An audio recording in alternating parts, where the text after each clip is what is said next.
Ленин бир мандаттуу шайлоо округу боюнча жогорку кеңештин депутатын мөөнөтүнөн мурда шайлоо дайындалды. Бул тууралуу өлкө башчынын басма сөз кызматынан билдиришти. Маалыматка караганда тиешелүү жарлыкка президент Садыр Жапаров кол койду. Ага ылайык шайлоо күнү 28 май күнү жекшембиге белгиленди.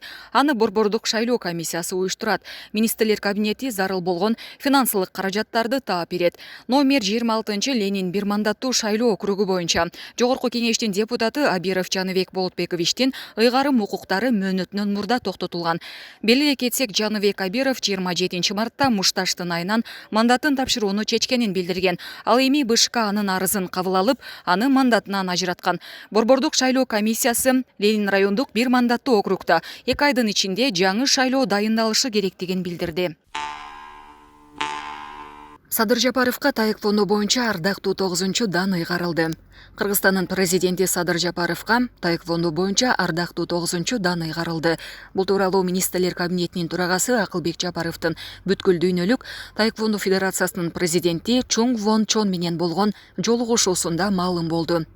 Чунг Вон Чон өз сөзүндө бүткүл дүйнөлүк таеквондо федерациясынын президиуму таеквондо боюнча ардактуу 9-чу данды Садыр Жапаровка ыйгарууну чечкендигин, ал жакын арада ага ыйгарыла тургандыгын билдирген.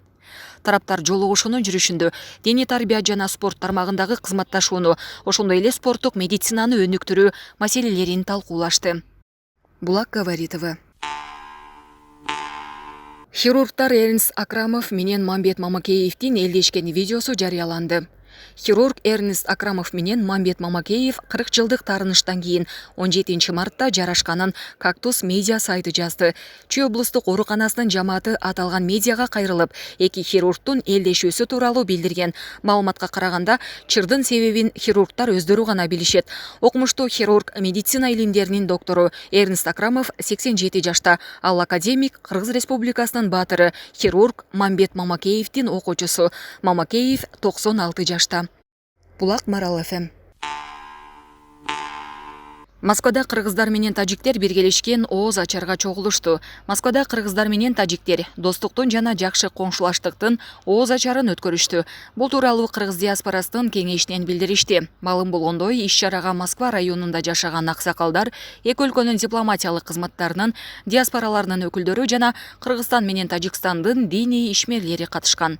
Тарыхый тагдыр бизге коңшулаштыкты эске алуу менен түбөлүк бирге жашоону алдын ала белгилеген. Бизди көп кылымдык тагдыр гана эмес, өзгөчө руханий жакындык, диндеги окшоштук жана элдерибиздин 1000 жылдык бай маданияты, өткөнүбүз, бүгүнкүбүз жана келечегибиз байланыштырып турат. Рамазан айы тынчтыктын, достуктун, жакшы коңшулаштыктын жана өз ара түшүнүшүнүн пайдубалына айлансын, деди Москва шаарындагы жана Москва облусундагы Кыргыз диаспоралар кеңешинин жетекчиси Райымбек Аттокуров. Иш-чаранын соңунда имамдар Куран окуп дуа кылышты. Булак Серепкежи.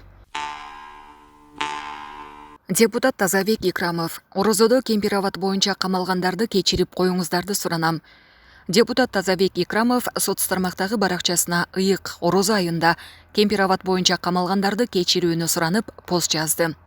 Орозо малында кечиримдүү болуу, бирөөгө кыянаттык жасабоо, калп айтпоо жана башка Кудайдын жазган өкүмдөрү бар. Эгер чынап жаратканга ишенип, андан корккондор болсо, учурдан пайдаланып, кыйшык иштерди түздөп алууга неге болбосун? Айтайын дегеним, мекенге күйгөн эр азаматтарыбыз, эжеке карындаштарыбыз бүгүнкү күндө эч күнөөсүз абакта отурушат. Бийликтин душмандары башкалар. Ыйык Орозо айынын ар бир мүнөт соопчулугун текке кетирбей колдонуп калгыла. Ошондуктан ооз ачып, бекитип коюу менен Орозонун милдеттерин аткардым деп ойлоп жатсаңыздар жаңылышасыздар. Алла жазган мыйзамды айланып өтө албайсыңар. Кемпироват боюнча камалгандарды кечирип коюңуздарды суранам. Алар түрмөдө отуруп, мамлекетке кереги тийбесе да, үйдө жакындарына көбүрөөк керек деп жазды ал. Булак Серепкежи. Айсулуу Тыныбекованын үйүнө жарамазан айтып барган балдар өзгөчө каалоо тилек айтышты. Спортчу Айсулуу Тыныбекова соц тармактагы баракчасына үйүнө жарамазан айтып барган балдардын видеосу менен бөлүштү. Эже, бактылуу болуңуз, көп жашаңыз. Эң негизгиси ден соолук, өмүрүңүз суудай узун болсун. Ден соолук болсо чемпион болосуз деген жарамазан айткандардын бирөөсү. Булак Серепкежи. Менин документ нашам жүзгө жашам. Çöktüğümde 1000 son bizge bere 100 son go atalım WhatsApp kızalım kızın at dinaram nan javşar deyişere 10. Oylar. Любой тешкеле биринчи месте алгыла. Эже бактылуу болуң, көп жашаңыз, кулагыңыз, ден соолукта болуңуз, өмүрүңүз судай узун болсун. Анын ден соолугуңузга сан чемпион болот.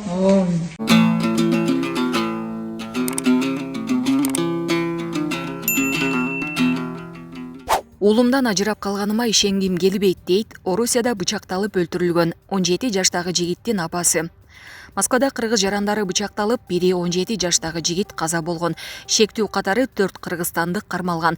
Каза болгон жигиттин сөөгү 26 мартта Нарын облустун Кызыл Жылдыз айылында жерге берилген. Сереп медиа маалымат агенттиги маркумдун апасы менен байланышканыбызда атасыз өстүргөн уулун өлтүргөндөр жазасын алышы керектигин айтып ыйлады. 4 бала өлтүргөн деп уктум. Атасыз өскөн баламды өлтүргөндөр жазасын алсын.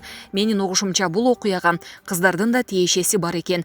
Кайним мага чалып, мушташа кетиптир деп кабар угуздум. Эмне болгонун мен деле билбейм. Тергөө жүрүп жатат. Баары айтылат дешти. Мен азыркыга чейин уулумдан ажыраганыма ишенбей жатам. Шектүүлөрдү уулум таануучу эмес экен. Атасы 10 жыл мурда жол кырсыктан каза болгон. Шектүү чыгып кеткен. Мен анда жаш болчумун. Мен ушул окуя кайталамаш үчүн акыйкаттык издейм. Уулумду өлтүргөндөр жазасын алсын. Бул эмне деген мыкаачылык, деди апасы. Маркум 3 тууган, улуу эжеси жана иниси бар. Жакындарынын айтымында анын Орусияга кеткенине 1 жылдан ашып калган. Булак Серепкежи. Бишкек-Ош унаа жолунда өзгөчө ири өлчөмдө гашиш сатуу учурунда 2 жаран кармалды. Бул тууралуу Ички иштер министрлигинен билдиришти. Ички иштер министрлигине Жалал Абад облусунда жаран баңгизаттарды мыйзамсыз сатуу менен алектенип жаткандыгы тууралуу маалымат түшкөн. Бул факты Жалал Абад облустук ички иштер башкармалыгына катталып, сотко чейинки тергөө иштери башталган. 18 март күнү Токтогул районунун Кетмендөө айылында Бишкек-Ош унаа жолунда 2 кыргыз жараны ири өлчөмдөгү баңгизаттарды сатууда кармалган. Кармалган шектүүлөрдөн өзгөчө жыты бар күрөң түстөгү 65 брикет табылган. Экспертизанын корутуусуна ылайык алынган зат салмагы 786 грамм гашиш баңгизаты болуп аныкталган. Кармалгандардын бирине таандык Nissan үлгүсүндөгү унааны тинтүү жүргүзүү учурунда дагы 48 грамм гашиш да табылган. Кармалган заттын жалпы салмагы 834 граммды түздү. Азыркы учурда кылмышка тиешеси бар адамдарды аныктоо боюнча мындан аркы иш-чаралар жүргүзүлүүдө. Кармалгандар Ош шаарындагы тергөө абагына киргизилди. Булак Серепкежи. Ошто жасалма паспорт даярдоочу канал аныкталды. УКМК эл аралык террордук уюмга каршы күрөшүү иш-чараларынын алкагында Ош облусунун аймагында Кыргызстандын жасалма паспорттарын даярдаган каналды аныктаганын кабарлады. Тагыраак айтканда, атайын кызмат Кыргыз Республикасынын жаранынын жасалма паспортун жасоого аракет кылып, террордук аракеттерге катышкан үчүн издөөдө жүргөн кыргызстандык жаран кармалган. Анын жашаган жерин тинтүү учурунда Кыргыз Республикасынын жаранына таандык 2 паспорт табылган. Аталган факт боюнча паспорт даярдоонун жана берүүнүн мыйзамдуулугун аныктоо боюнча тиешелүү иш-чаралар жүргүзүлүүдө. Булак Спутник-Эжи. Бишкекте табылган өрүктүн кыямы Ысык көлдөгү нарко лабораторияны жок кылууга жардам берген. Баңгизаттарын мыйзамсыз жүгүртүүгө каршы күрөшүү кызматынын кызматкерлери тарабынан Каракол шаарындагы баңгизат даярдоочу нарко лаборатория жок кылынды. Бул тууралуу Чүй облустук ички иштер башкармалыгынан билдиришти. 26 мартта Чүй облустук ички иштер башкармалыгынын кызматкерлери тарабынан Бишкектин жаңы автобекетинин жанынан 1963 жылы туулган жаран кармалып, колунда көтөрүп жүргөн 2 литрлик айнек банкадагы өрүк кыямынын ичинен жалпы салмагы 67 граммды түзгөн гашиш баңгизаты табылган. Аталган факты катталып, кылмыш иши козголгон. Тергөө учурунда шектүү андан табылган баңгизатты Каракол шаарынын тургунунан алгандыгын билдирген.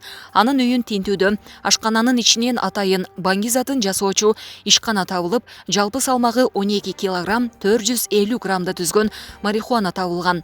Очоккананын үстүнөн желин баштыкка салынган, жалпы салмагы 350 граммды түзгөн марихуана да табылган. Тергөө уланууда. Булак Серепкежи. УКМК Жалал Абадтагы медицина факультетинин мурдагы деканы $12,000 диплом жасап берген. Жалал Абад мамлекеттик университетинин медицина факультетинин деканы чет элдиктер үчүн жасалма дипломдорду жасаган деп шектелүүдө. Бул тууралуу УКМКдан билдиришти. Кыргыз жараны 2017-2018 жылдары Жалал-Абад мамлекеттик университетинин медицина факультетинин деканы кызматын аркалап турган убагында $12,000 өлчөмүндөгү акчалай сыйлык үчүн Ирактын 2 жаранына Кыргыз мамлекеттик медициналык академиясын бүтүргөндүгү тууралуу жасалма диплом жасап бергени аныкталган. Учурда башка ушул сыяктуу фактылар, ошондой эле жасалма диплом жасоого тиешеси бар башка адамдар аныкталууда. Тергөө амалдары жүрүп жатат. Булак Селепкежи. Токмакын Изат Айдаркулова Монголияда өткөн айтышта 2-нчи орунга ээ болду. Бул тууралуу Манас театрынын жетекчиси Азиз Беймырза уулу жазды. Устаты Кыргыз Республикасынын эл акыны Амантай Кутманалиев калыстар тобунда отуруу менен бирге Монголиянын Кобда аймагынын ардактуу атуулуу наамына ээ болуп, атайын сыйлык жана төш белги менен сыйланган. Булак Селепкежи. Бишкектеги күрөөканага уруу кирген учурдагы видео. Бишкек шаарындагы күрөөкананын эшигин талкалоо аракеттерин көргөн жаш жигит видео камерага түшүп калган. Бул окуя тууралуу объекттин ээлери билдиришти. Окуя бүгүн 29 мартка караган түнү саат 2:39 8 кичи райондо болгон. Күрөөканага 2 адам келип, алардын бири сырт жакты байкап турган. Оорулардын эшикти ачуу аракети ишке ашкан эмес. Буга байланыштуу милицияга арыз жазылган жок. Булак бара келди.